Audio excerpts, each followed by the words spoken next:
When TikTok fame crosses the line in middle school classrooms, this teacher wasn't caught doing anything illegal. Not yet.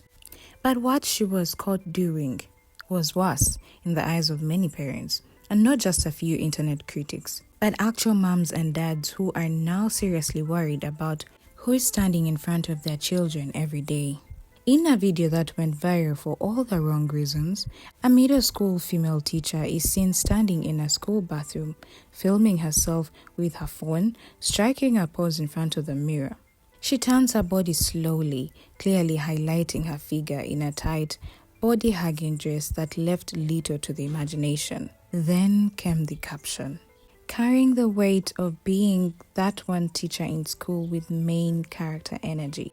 And just like that, she told the world who she thought this was about. That sentence alone tells you everything. She wasn't trying to inspire kids. She wasn't focused on what lesson she was going to teach. She was focused on the mirror, on herself, on likes, views, and comments. This isn't about modesty. It's not about shaming women's bodies. Nobody is saying a woman can't look good or feel confident. That's not the issue. The issue is, what happens when the classroom, where kids are supposed to feel safe and focused, get turned into a stage, a runway, a content backdrop for someone who wants TikTok clout? Because when educators start treating children like speculators and themselves like celebrities, something gets lost. The boundary, the safety. Who gave you that energy? Why would you want that title? In a school full of kids, she didn't say best teacher. She didn't say favorite math class. She said main character. And she wanted attention, not from colleagues, but attention about how she looked at school. It's not the dress, it's the intention. No one is attacking her for having curves. Nobody is blaming her body or saying that she should hide it out of shame. This is not about body shaming. It's about intention.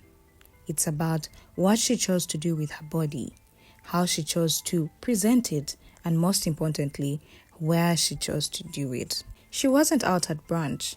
She wasn't heading to a fashion event or hanging out with friends after work. She was in a middle school, in front of kids between 12 and 14 years old, most of them just entering puberty. At that age, everything is confusing, emotional, and new. And instead of being surrounded by trusted adults, helping them grow, they are watching a teacher model attention-seeking behavior with her body as the focus. She turned her classroom into a stage, not a safe place to learn, not a quiet place to think, but a personal performance space where what mattered most was how she looked and how she felt being looked at. And here's the thing, she had options.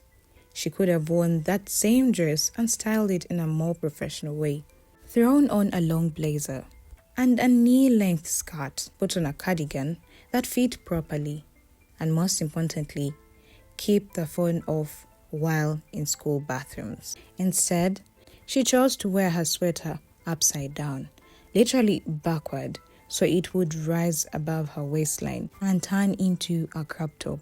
That's not an accident. That's not a wardrobe quirk. That is planning. That is someone going out of their way to get a reaction. That's not comfort. That's calculation. BBL and bodycon dresses in the classroom. And let me preface this video by saying I believe that women should do whatever they want to do to their bodies. I think whatever makes them happy, whatever makes them feel good, they should do that. There's this viral video of this teacher who's in the mirror showing off her BBL in a bodycon dress, saying that she is, the finest teacher in the school and shedding light on her body. Now, as an educator who has taught middle school, high school, and college, I would say teaching is one of those professions that requires an immense amount of professionalism. I understand being relatable to your students. I understand them feeling comfortable with you. But the classroom is not a space for showing off your body, especially when you are around, these young boys, preteen boys, teenage boys, and young men who are so easily impressionable and easily distracted.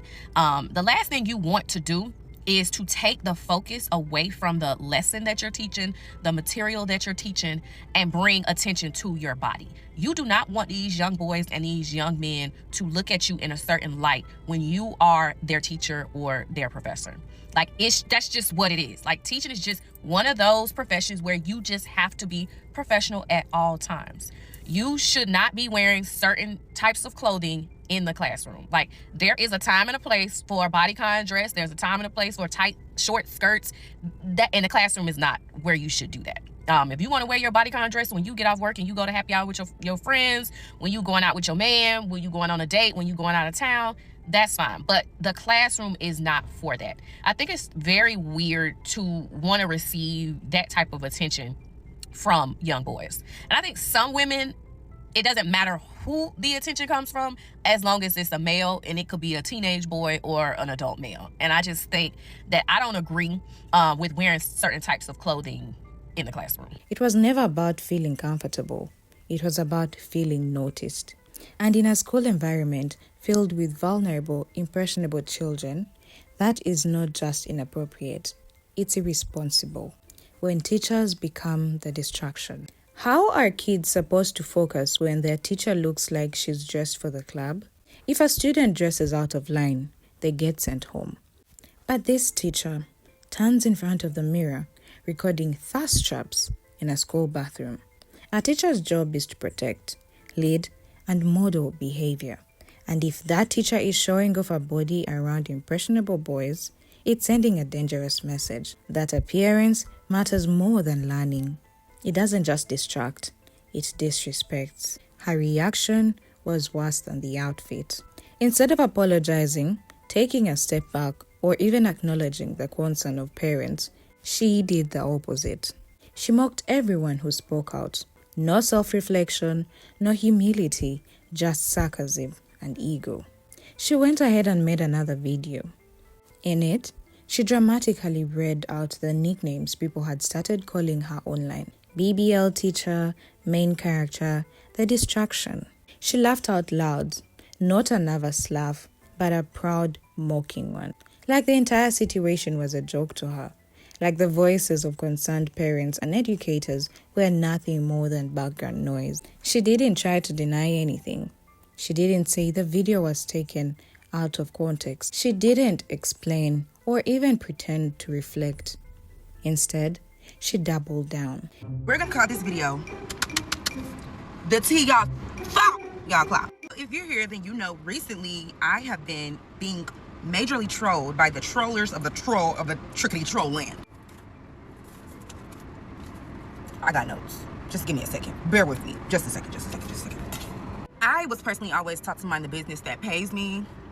And since TikTok is paying me pretty well, I'm gonna mind this business. Apparently, people are calling me a pedophile, as reported on breaking news.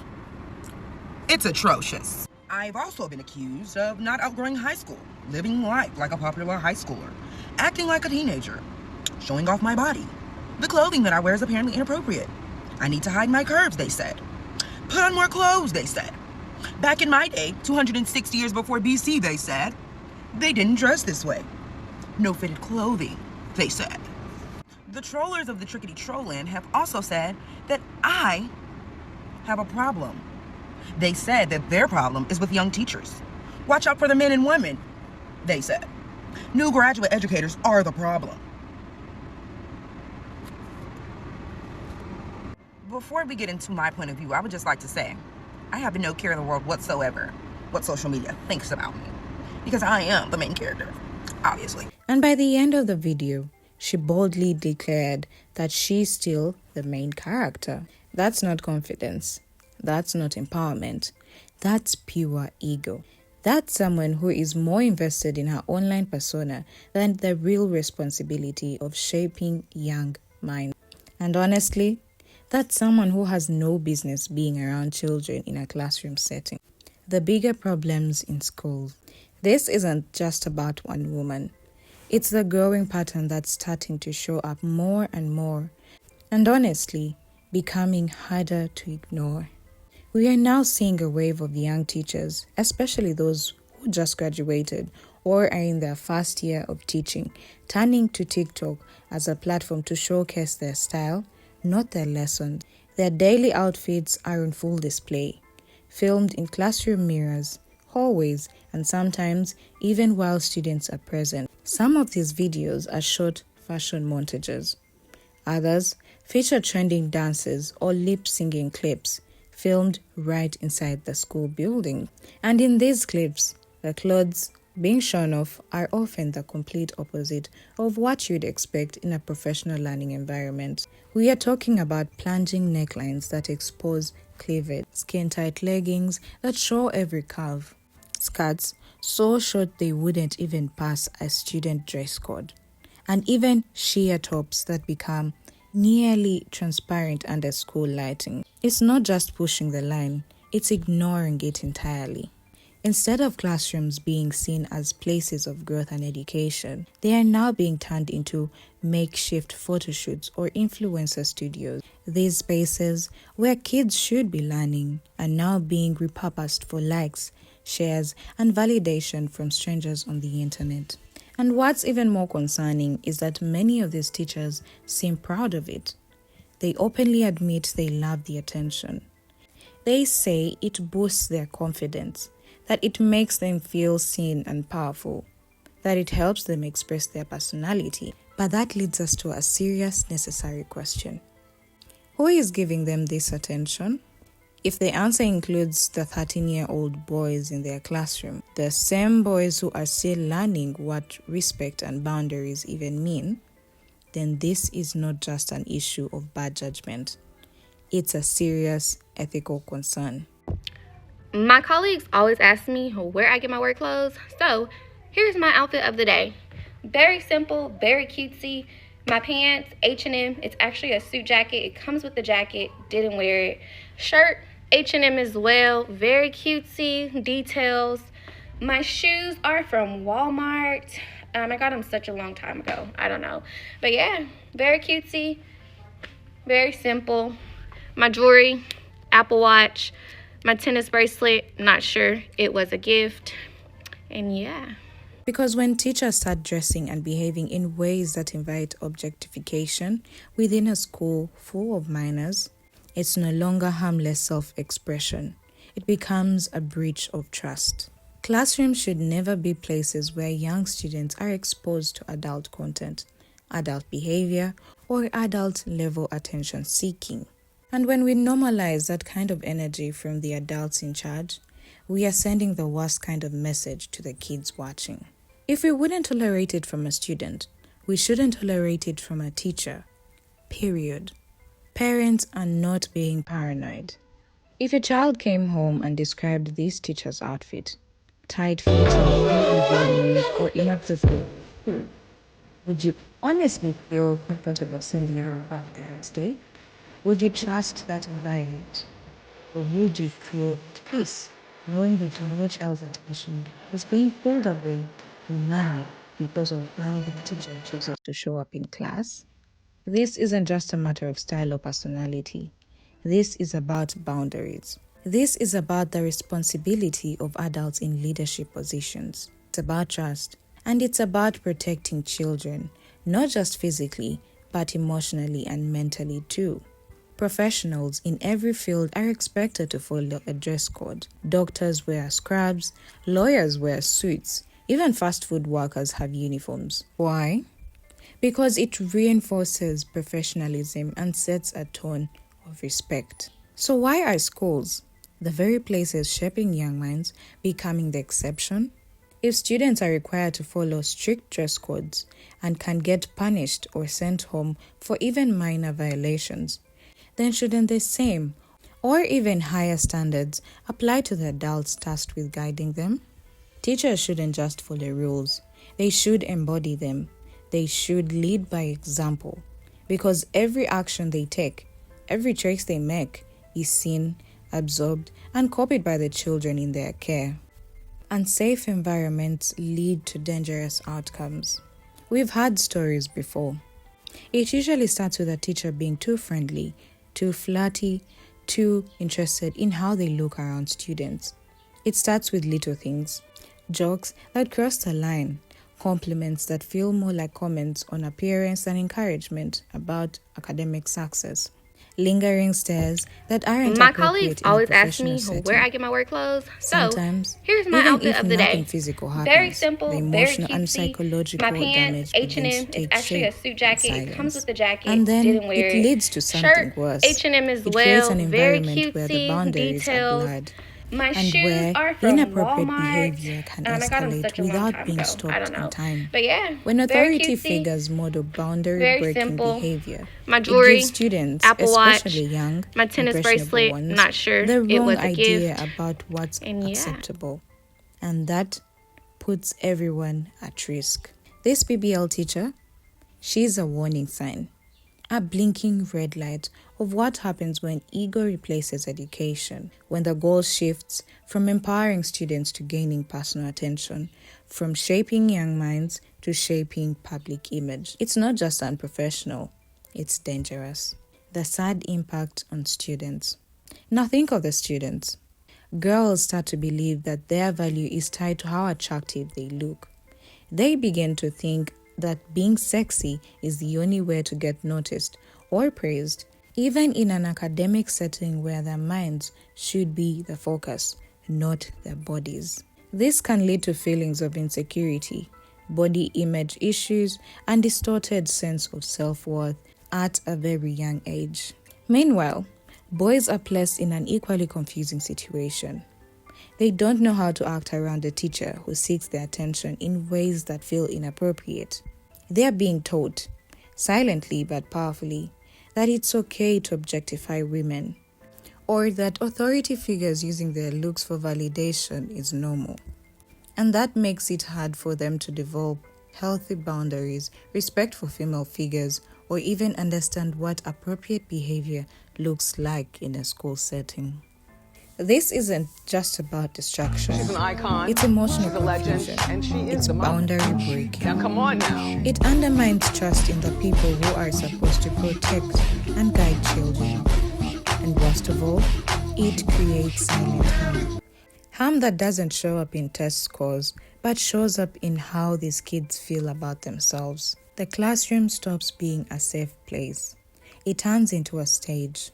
And when that happens, learning is no longer the priority, survival is. Why parents are turning to homeschooling? More parents are choosing to homeschool. Why? Because they don't trust teachers anymore. And it's not some irrational fear. It's grounded in real concern. Parents are seeing videos, reading headlines, and watching how schools stay silent while teachers cross boundaries that should be non-negotiable. And can you blame them? How are they supposed to feel safe sending their kids into an environment where even the adults in charge aren't held accountable? Where those who are meant to lead by example are doing the exact opposite, and no one steps in? If a teacher can act like this, posting provocative content from inside a school, showing off their body in front of students, ignoring the role they play as a role model, and the school does nothing, then the question becomes, what else is being ignored? What else is going unnoticed? Or worse, tolerated? And that's what keeps parents up at night. Not just what they see, but what they don't. This is not a joke. It is a crisis. This isn't about trolls. This isn't about body shaming. It's about boundaries, professionalism, trust. Nobody is asking teachers to wear robes. We are asking them to respect the kids they're supposed to teach. If you want to be the main character, do it in your own time, not in a room full of kids. So, what do you think? Should schools enforce dress codes for teachers? Is this the teacher's fault or the school's? Let me know in the comments. Like and subscribe for more conversations that matter.